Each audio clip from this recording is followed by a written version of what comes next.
Hello, everyone watching, everyone that's going to be watching later. Welcome to Justice Talks. And if you've been watching us since we've been doing this conversation, you know that it's a monthly live interview series hosted by me, Dr. Liz Rios, where people who are on the front lines fighting, advocating, writing, or even educating for justice and the development of people in the church are highlighted. Well, my goal is for this show is basically for you to read, for you to pick up a book, and of course, for you to ponder on the dialogue that we are presenting and determine how you are going to be part of what God is doing on the ground for good. So, friends, today we are going to be talking about racial division, not something that is far from media, from our churches, from everyday conversation. Something that we've been talking about, especially a lot about in the last 2 years.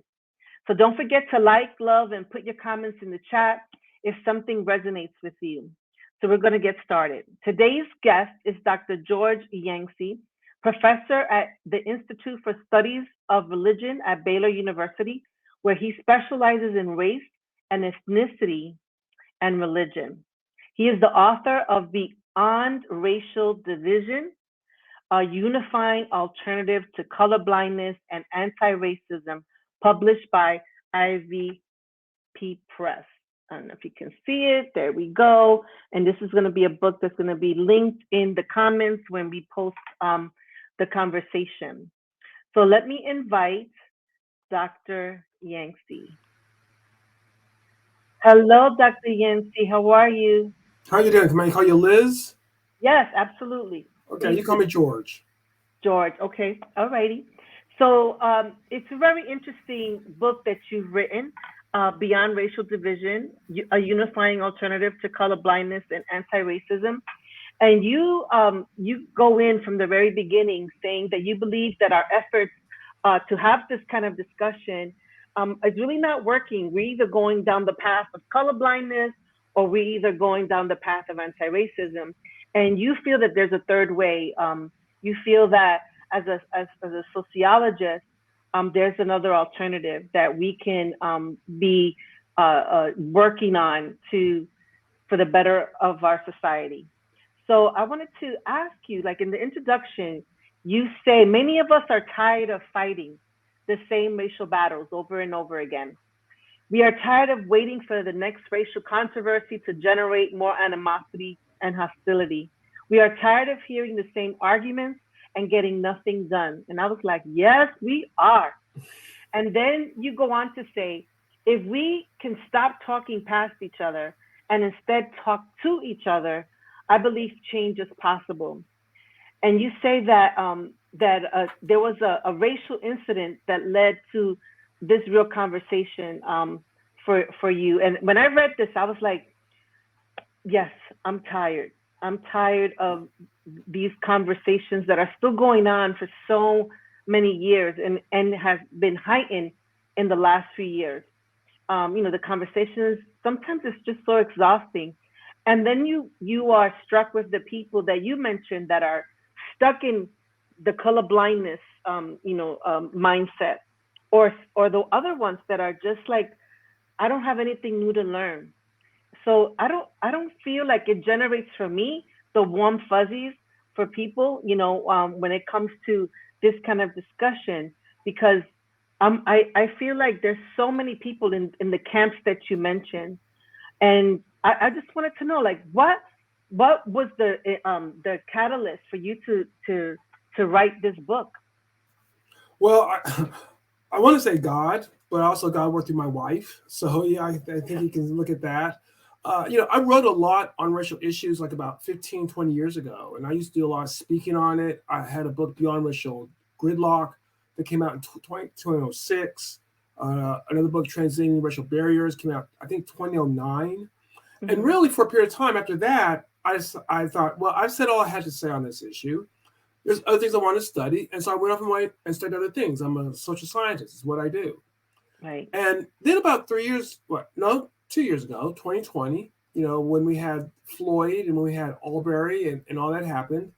And of course, that's not the first time that we've had a black man who was gunned down or Right. choked to death. I mean, so it's Mm-hmm. happened before, but for some reason it really got to me, Mm-hmm. and it made me want to just pull away for a while, uh, Mm-hmm. get off my social media, not watch follow the news. You know, I was just tired of it, even though I had been dealing with these issues. And then when I came connected, it was like there was attention, an intense attention on some of the things that I'd done in the past as well as others, and I thought, wow, you know, maybe I should get back into this. And here's where my wife comes in. So God got me to that point, and I was like, but man, there's a lot of work, and Mm-hmm. I kind of like doing these other things, and so why should I do that? And my wife was, uh, we had disagreement. I didn't want to write a book, and she wanted me to write a book, and so we compromised, and I wrote the book. She just reminded me of some of the things that I had the ability to do, and some of the perspectives, and in this course of time, while I wasn't working on racial issues, I still kept up with some of the research and still paid attention, and so I felt like I was ready to write a better book than I did in 2006, Mm-hmm. one that's situated for today's situation, and one that I think can help us move forward. So that's kind of how I got to this book. Yeah, and I mean, definitely timely. And again, it poses another alternative.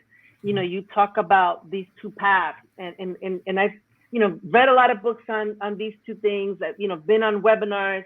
I mean, especially in the beginning of COVID, it was like the thing everybody was talking about because the situation with our bro getting gunned down in February of 2020, and then COVID hit in March of 2020. It was like so many different things happening at the same time, and so since everybody was just home and thinking, those two things were like the biggest Mm. things on a lot of people's mind, and also here we are again talking about the racial tension in our country.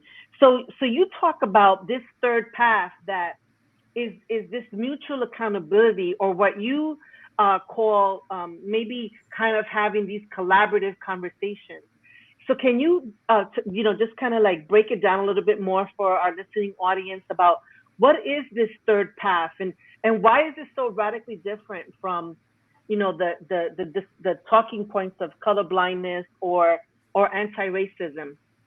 So what I think one of the main things that I'm looking at is how can we have better conversations that are productive. So in order to do that, we have to listen to everyone, and everyone has to have a seat at the table. Because if people feel like they don't have a seat at the table, they don't have motivation to support whatever we come up with. Mm-hmm. And in fact, and we can see this in our politics. If the Republicans do something, the Democrats have power, then they spend all their energy trying to sabotage it, and vice versa. And I feel like a lot of that goes on in our racial conversations. And so a collaborative conversation is goal oriented, is productive. It intends to take into consideration all the needs that people are bringing into it. Not that they all can be met, but we must consider all of them. And when I talk about a mutual, what I'm talking about is that everyone is responsible for having a healthy conversation. What I do not mean is that the solution is going to be mutual. It may be. Mm-hmm. It may Mm-hmm. be. Everything's on the table. But I think, given our racial history and given the institutional problems we have today, that a lot of times it won't be. I think the solution is going to be whites need to do this, people of color need to do that. But the way we get there is we've brought people into the conversation to get there, rather than saying, here's what I think needs to be done. Now, you all need to do what I think needs to be done. And unfortunately, I think other approaches have that perspective. Uh, and I think that's what's holding us back, that, we can't impose a solution on people. We have to work with people to get to that solution. And I have faith that, my ultimate faith is in God, obviously, but I do have Mm-hmm. faith that if we do it correctly, because it's something we do in our families, it's something that we do with our friends. We have disagreements. We don't just try to impose our will. We have to work things through. So I think we can do it. It's just that it's going to take a lot of hard work to do. Yeah, I mean, even the fact that you just said that, like, with our families and people that we care about, it's like we're willing to do the hard work because they're so important to us, right? But for what's going on outside in this world, and seeing all this division that you mentioned, I mean, gosh, every day we put on the television or social media is reminding us just how polarized we are. And I'm wondering, like, what would take us to this place where we would even want to have these conversations that take so much work. And you mentioned in your book, I think it was in chapter 2, about active listening, like that you believe that is something, a skill that we need to kind of activate, so that we can bring ourselves to this conversation, to put ourselves aside, because you mentioned how sometimes we're just thinking about what's good for us and not good for like everyone. Mhm.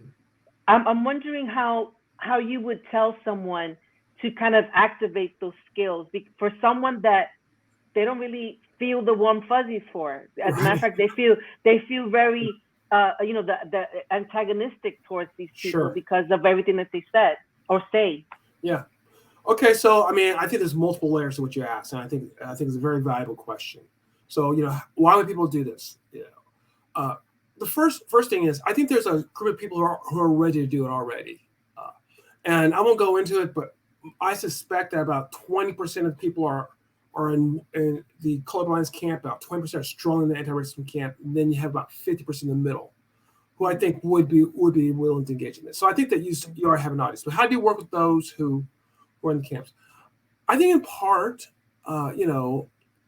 as if people get tired of being tired, then maybe they're all open to alternate solutions. But here's what I would say, especially to people who are in the more anti-racist camp. Uh, Research is showing that this is not working. Mm-hmm. That this simply is not working. And I'll just give you one study, which I think is a critical study. I think it's the best study that compares what I'm talking about to a more anti-racist approach. There was a study. I'm sorry. That's okay.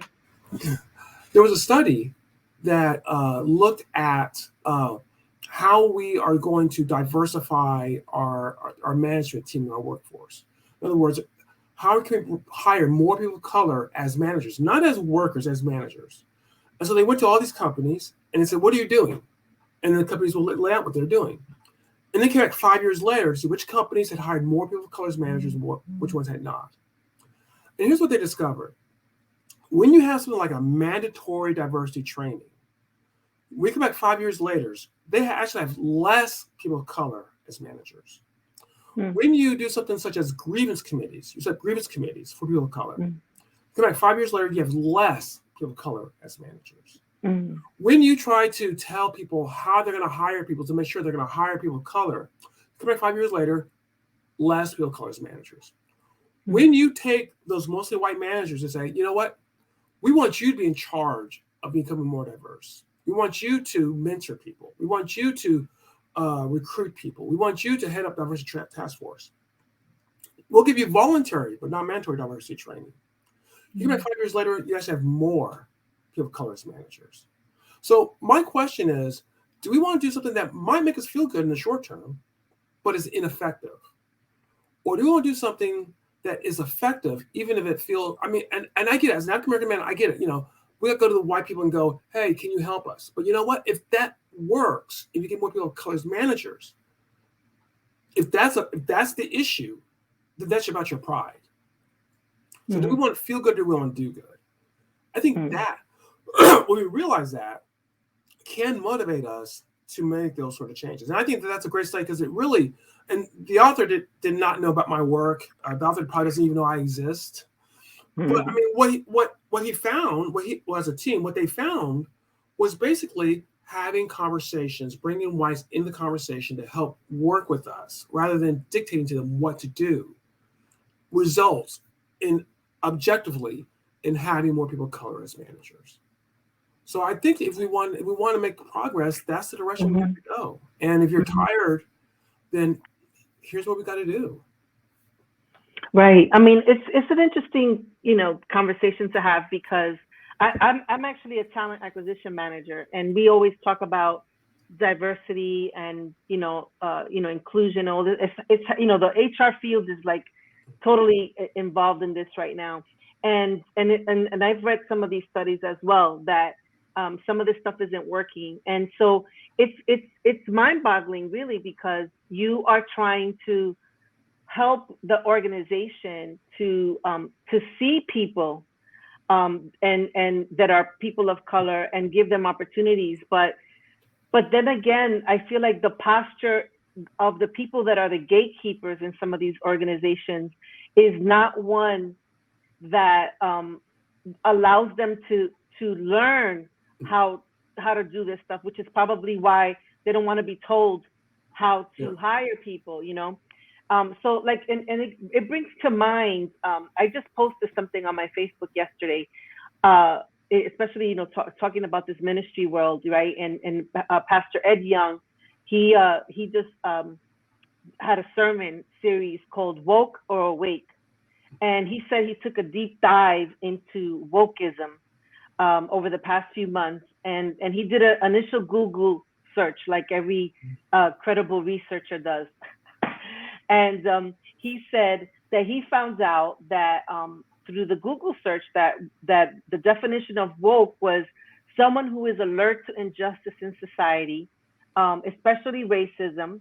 But he had a problem with that definition, so he actually came up with his own. And he says the cult of wokeism goes directly against the gospel. Those who are woke see anything not woke as bad. And then he goes, white people, for example, can never, ever be redeemed of the sin of racism. And then he goes on to share about, why he thinks this is bad. Of course, some of these terms are co-opted by communities, right? And made to be more bad than they really are meant to be. And so I'm just thinking with this mutual accountability, with this desire to have these conversations with people, when pastors are sharing these kind of things and saying that, look, we're not going to have this conversation because we white people can never be redeemed. As far as these people are concerned, we can never be redeemed. So they already have it in their minds that this conversation is a bad conversation to have, because we don't, as far as they're concerned, and you mentioned it in your book, they don't think there's a problem. The people that bring it up are the people that are the problem. Yeah. So how do you even begin to have conversations with people that are mutually accountable when they preach this kind of stuff? First, I have to be clear that there's no one way you're gonna get through to everyone, and some people you'll never get through. They're so steeped in whatever it is, you'll never get through it. So one thing that God's told me is, stop beating your head against this and learn how to discern whether someone's open to a conversation or not. Mm-hmm. Having said that, that's a good point. I feel that I've been pretty successful in reaching whites to make them more aware by the way that I approach them. There are certain terms I do not use. This may be controversial to your audience, but I don't go out and say, hey, this is a racist society. I don't talk about how people traffic in white supremacy, because I know from having talked to whites, second I say that, some of them have turned off and I cannot get them back. And that's a psychological thing. That's not about whiteness. I mean, let's just do away with that. That's a psychological thing. And people of color can do the same thing. We hear certain things that threaten us and we turn off and we cannot hear. And so we can, in other words, what I'm saying is we can reach people, not everyone. And that's your goal. That's why you're going to be disappointed. But we can reach people. We got to first listen to them, listen to how we can talk to them in ways that they can hear us. And if we do that, we can reach a good chunk of them. And that does not mean they're going to agree with us on everything. All right. And that's, once again, if that's your goal, you're going to be disappointed. But to come to where, okay, I want to work with you on this, and I can understand where you're coming from. The research on persuasion shows that the way you persuade people is you build rapport, you agree when they have a good point, you find commonality, you admit when you're wrong about something. In other words, the way we are trying to persuade people is not going to work. If what we're trying to do is, if you want to call it cancel culture or something like that, Mm-hmm. You could pressure people to do stuff, but that's not going to convince them. The way you convince people is through a conversation where they feel that they're being heard. So I know that some people are thinking, well, I'm just talking about talking, and I'm not talking about doing things. I'm talking about talking so that we can do things more efficiently and with more support. And the way we do that is by building this rapport, by reaching people.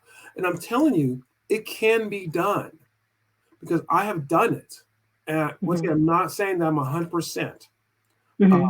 but I'm saying that, I've talked in front of very conservative, white audiences and had people come up to me and said, you know what? Yeah, I see your point, and I'm going to try to change some things. I've had a lot of people do that when I talked on these issues. So yes, we can reach people, but we have to do it in a way that is healthy. It's interesting, right? Because some people, I mean, I have a lot of people that I know that are always sharing about white supremacy and calling things out the way they see it. Not necessarily, considering Mhm. uh, the fragility of white people, to these words, like it's for them, they feel like, no, in order for us to have a conversation, you have to be okay with us calling things out, with the Mhm. complicity of the white evangelical church throughout history when it comes to the way they've treated people of color, in particular Black Americans. You know, so for some people, it's almost like going this route and watching what we say, kind of Mhm. being more polite about it. I guess that's the word that we Yeah, use. tone Uh, policing is the thing that I've gotten back. So people say, "Oh, you are as a tone police." Yeah. right, because some people feel like that's acquiescing to Mhm. the things that they always say are important to them, and not giving us the audience to the things that are important to us. So it's an interesting thing because I think people have to make a choice Yeah. on who is it that they want to be and how is it that they want to be viewed. Because of course I see it myself that the people that preach kind of like, can we all just get along?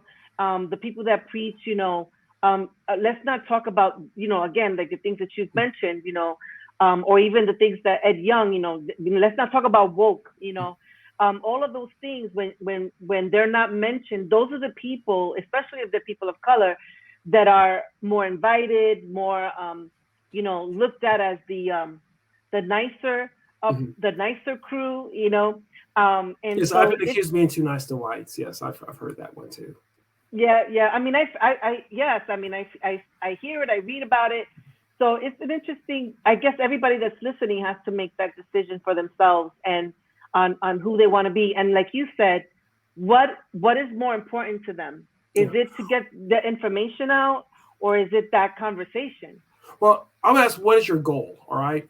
If your goal is you want to express yourself, then all right, that's your goal, and you express yourself. But if your goal is to gain allies and gain partners, then and the research shows that this is not the way you do that. Then you persist in doing that. I've started questioning, is that your true goal? Uh, Mm-hmm. let me give a reverse example, because I talk to white audiences, and I bring up, I bring the fact, here's the reason why I'm talking about racism. But Mm-hmm. then I'll talk to my white audience and say, but here's something that you all do that turns people off. And you may feel free in saying this and expressing yourself. You say something like, "I don't see color," as if that is a good thing. Now, why can't they say, "Well, you know what? I don't see color, so why can't I express to you I don't see color? Why can't I express to you that your race is unimportant to me? Because that's true. And so why can't I express that to you?" And as a image bearer of God, they have every right to express themselves as we express ourselves. But what I Mm-hmm. tell them is, if you do that for a lot of people of color, not me, because I know where that comes from. I've touched enough whites to know that what they're really saying is, I'm not going to treat you worse because you're black. Mm-hmm. But obviously it is a way in which we people of color go, "Oh, this important part of who I am is Mm-hmm. unimportant to you. You Okay. don't care about this important part of who I am." Mm-hmm. And we can become defensive, and then we can turn them off. So you see, it's a two-way street. If you're going to say, I can say whatever I want and you have to accept that, but you can't say whatever you want, you've already put this to where it's not a collaborative conversation. A conversation where you're going to dictate to people and they're going to have to accept that. And that has not worked. I can't say that enough. That has not worked. So what is your goal?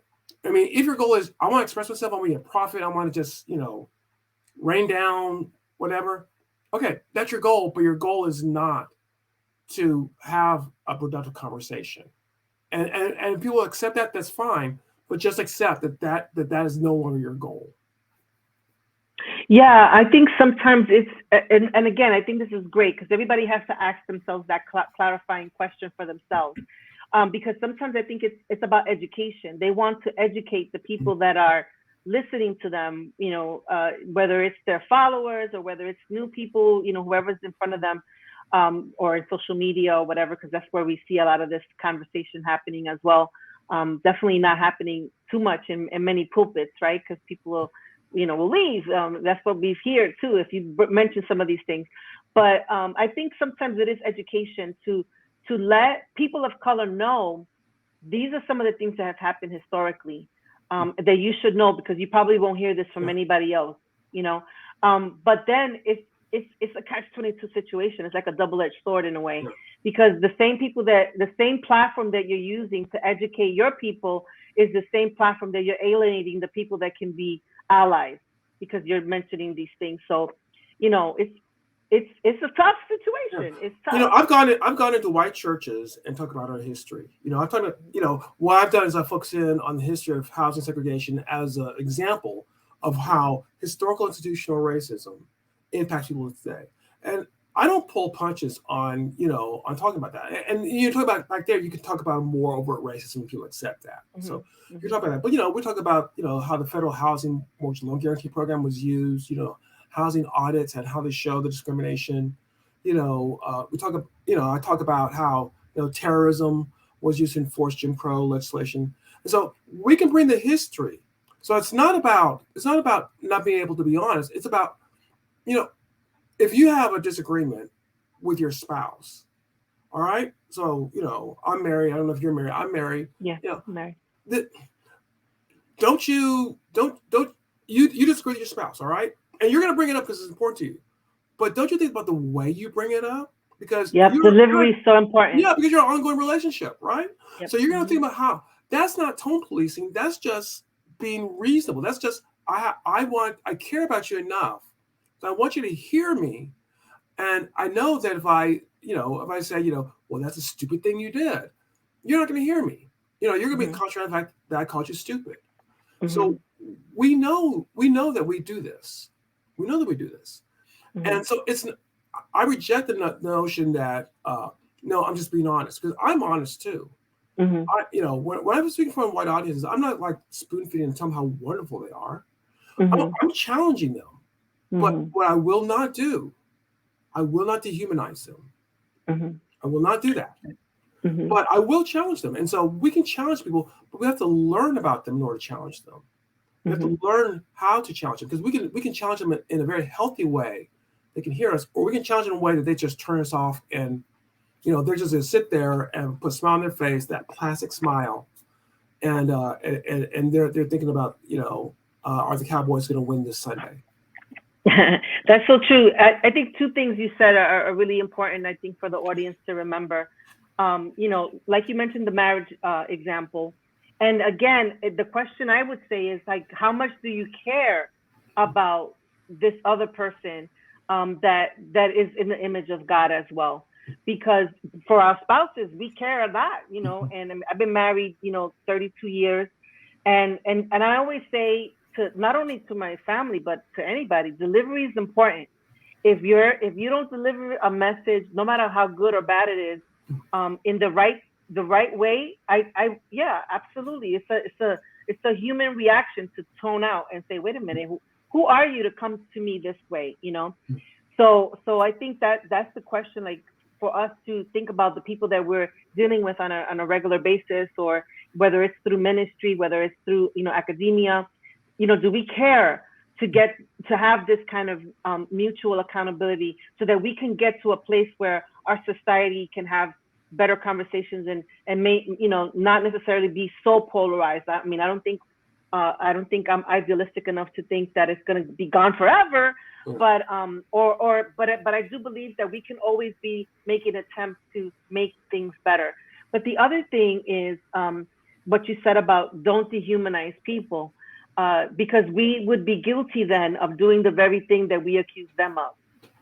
So we, that's not how you get to where you want to go either, by dehumanizing people. So I thank you for making that point.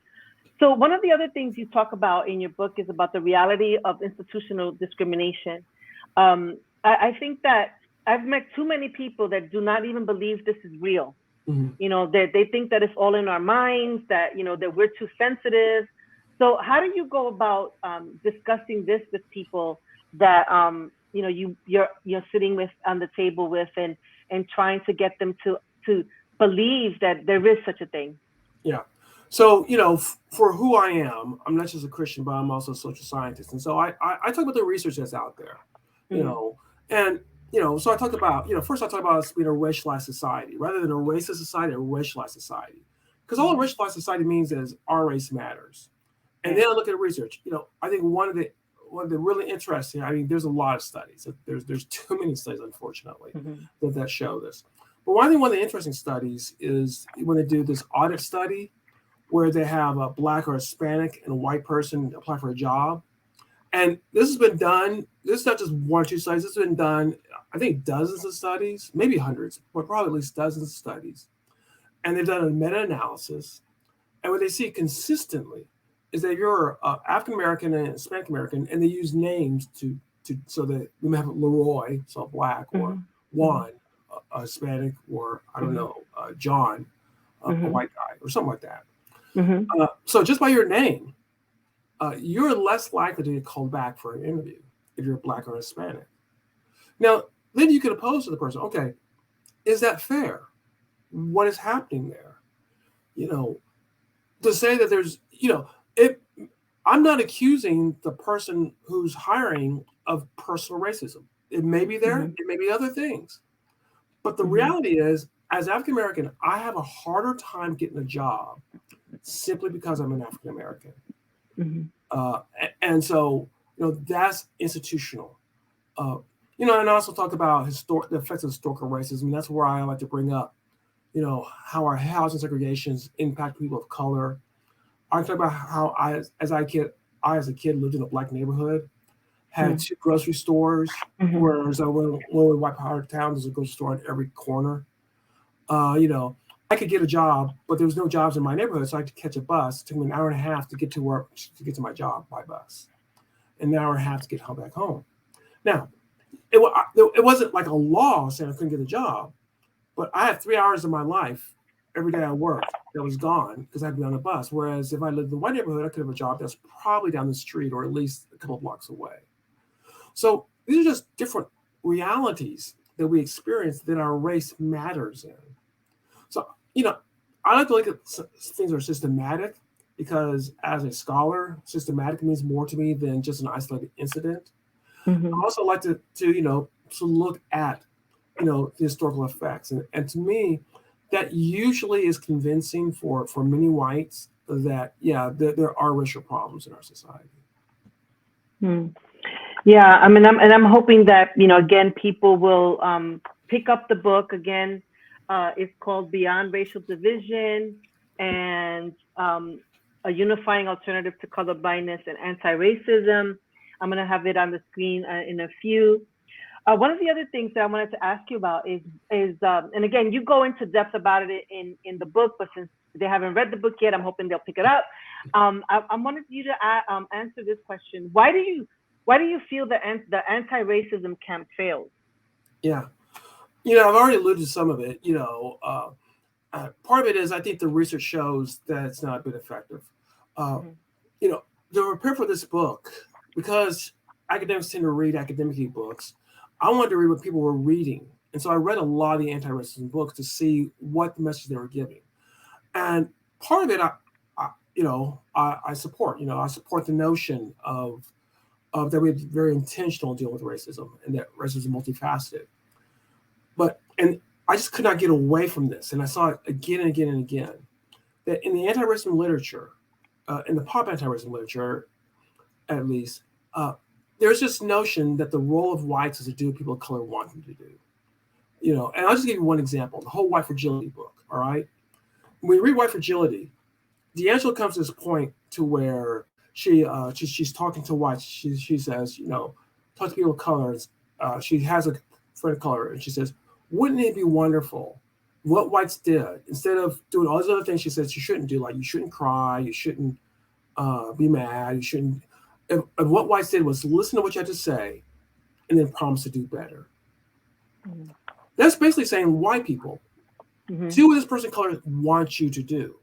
Now, the problem with that, and I'm raising 3 young kids right now, is that we do not thrive well getting our way all the time. And by we, I just mean us as humans, regardless of race. I'm not saying people of color are doing as, to whites what whites did to people of color. I'm not saying that at all. I'm just saying that we as humans don't do well having people do whatever we want to do. And so that, I think, is I'm sure there's other issues that I'm missing here. But for me, when I kind of realized that in writing after writing after writing, I was anti-racism writing.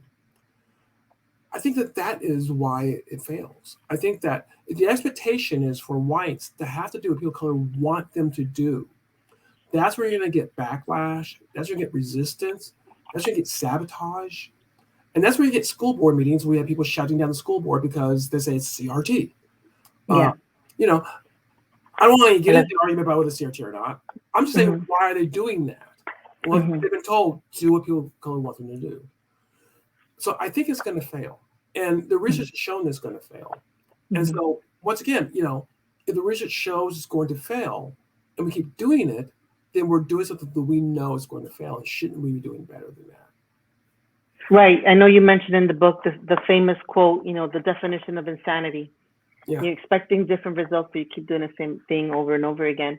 Yeah, I keep rooting for the San Diego Padres, and I keep getting disappointed. So, I'm kind of insane myself. So. Yeah, I have friends that keep rooting for the Mets. I'm from New York City, so I don't know. But they've won a World Series, though, so y'all got that on us. We've been to one, and then got swept. So. Yeah, right. I know some people just keep hope alive. Yeah. So one of the chapters in your book, you talk about doing that mutual accountability in our lives, and you mention, kind of getting over our fears. What are some of the fears that you feel that we have to get over in kind of both population groups? Yeah. Obviously, there's different fears. I mean, the average white person fears being labeled a racist. And it's not an unreasonable fear because you get labeled a racist in today's society. That could come at great cost. But they don't want to engage in conversation with us because they think, oh, I'm going to be labeled a racist. So, you know what? Are there going to be people who are unfairly labeled a racist? Yes, there are. You got to get over it. Your good friends are going to know that's not true. A lot of fair-minded people will know it's not true. And you got to push through that because we've got to have you in the conversation. People of color fear being labeled a whiner. Fear that all you bring was race. I've had white people say, you just bring up race and everything. I made an observation, I think, 2020, when the Democratic Party went down to just Sanders. I was thinking the old guy. Bernie Sanders, yeah. Sanders and Biden. And I just put a post, our next president's going to be an old white and male. And people said, there you go, Yancey, you just bring up race. Well, you know what? Okay, I'm gonna, I know that that's not the only thing I think about, but if that's what people are gonna say, I gotta get over that because I gotta be part of the conversation. The fears are hard to deal with because there are real consequences to them. Yeah. But it's kind of like if you're in a relationship and you're fearful of talking to someone about something, then it'll never get resolved. So we gotta, all of us have got to get over those fears and get into it. Yeah, I think for us, for people of color, and again, I understand that we don't all share the same experiences, especially in the Black community. I think also the fear has been that, they just keep getting killed. Like, when is that going to stop? Sure. Continuously. And so it's balancing that fear with the desire to have these kind of conversations to take people to the next level Yeah. of civil discourse, and just kind of decreasing that polarization. But I don't know. I mean, again, I want this to be true. I want Yeah. us to get to a place where we are beyond racial division. I believe that's the kingdom mindset. But it's unfortunate that so many people that consider themselves kingdom people are the very ones that are kind of peddling the Yeah. division. Yeah. And it's heartbreaking. So I'm grateful that you are sharing this other alternative. And so usually I ask these questions at the end of my conversations with authors. So that at the end of the day, what is your hope for this book, for its overall impact individually and organizationally?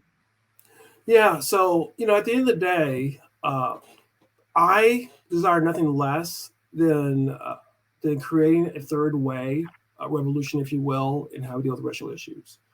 And this book is I see as a piece of that. So, I because I'm back in the game, so to speak. I'm doing research because, all right, I have these ideas. I don't have direct research that this will work. I've researched that in other areas this has been effective. So now I'm, Mhm, I'm doing direct research so I can learn how to better implement this. You mhm, know, how to implement this in our schools, how to implement this in our churches, how to implement this in our government. And so I'm just open towards trying to figure out how to implement this, how to organize. mhm, mhm, One thing that I've learned as I've gotten older is that you can only do so much by yourself. So more than ever before, I'm open to working with people. I mean, I've worked with people in the past. Don't get me mhm, wrong. I mean, I'm not a total loner, but when mhm, someone says, "I want to help you," I take them up on it. I don't say, "Oh yeah, I'm gonna get back to you," and then never get back to them. mhm, I mhm, take them up on it. I don't care if they're an undergraduate student in one of my classes. I'll take them up on mhm. it. And then if they don't go through, then I know better. Yeah. Because I want this word to spread. Uh, Mm, I want I would love for it to spread first in the churches, in yeah. the Christian community, and then Mhm, outside the Christian community. We live in a post-Christian society, mhm, and so if we Christians start getting it right, we Christians figure out solutions that they're not getting in the rest of the world in a post-Christian world, that is going to be so valuable. mhm, So that's what I hope this book is to be. I mean, this book is not going to be my last word. mhm. I thought I made the last word 15 years ago. I was wrong. God's told me so. My wife told me so. I was wrong. I'm hoping to come out with the book in 3 or 4 years as more of an academic book of research Mhm. I've done showing how this could be effective. Mm. That's something that I'm working towards for a reason I'll go into. It takes a long time to do that sort of research. Uh, Yeah, absolutely. yeah, so that's kind of where I have ambitions for this book, but Mhm, as a piece of trying to create a movement towards a more mhm, collaborative, community mhm. based solution. Yeah, and like I mentioned earlier before we even got on, I do believe that this is a different alternative. I've heard the other two, so I think this is definitely something that people should consider, and give it a read and see how they can practice this kind of mutual accountability in their lives. And so I know you said that this is not the last word on a book, but I want you to have a last word for this interview for our audience. Like, what would you want to leave our audience thinking, as we close out this interview? Yeah, I'll just say this. Uh, if you think that we're going in good direction as far as our race relations, racial alienation in our society, you think, well, we're making progress, we're doing okay, we're not there yet, but we're doing okay. Then yeah, I don't think this book has anything to offer to you because Mm, you're doing what you think is going to do well. But if you're unsatisfied with it, as I have been, and you're thinking there's got to be a different way, a better way, then I would challenge you to consider what I'm saying. You know, are there ways in which you can change our conversation to be productive instead of destructive? Are there things that we can do? Are you willing to learn from others? You know, because even I, as an academic who studies race relations or racial scholars or African American, I try to remain open to learning from others. Uh, are there ways that are you willing to learn how we can teach others more effectively? You know, as things that we don't enjoy doing. And if your answer to the question is yes, then I would ask you to as a first step consider purchasing the book and then thinking about how we could all work together. And you know, I'm at Baylor University. If you ever want to work with what I'm doing, and no matter who you are, maybe we can find something that would help out in this cause. Wonderful. That's great. And what I want to do for our audience now is give them the opportunity to get the book. You know, most of the time I interview IVP authors because they're just bringing us some amazing books. And like we always do, we have a special code for you to order this book at 30% off. You go to ivpress.com and it's Justice. The code is Justice, not justice the way you would think of it, but just us. And you'll get 30% off and free shipping for the next 2 weeks as you hear this interview. And again, I want to thank Dr. Yangtze George for again writing this, for listening to the people around you, that you still have something to say on this topic. And I look forward to hearing more about your academic pursuits when it comes to the next book. So thank you again for joining us on Justice Talks. Thanks. God bless, Liz. Take care.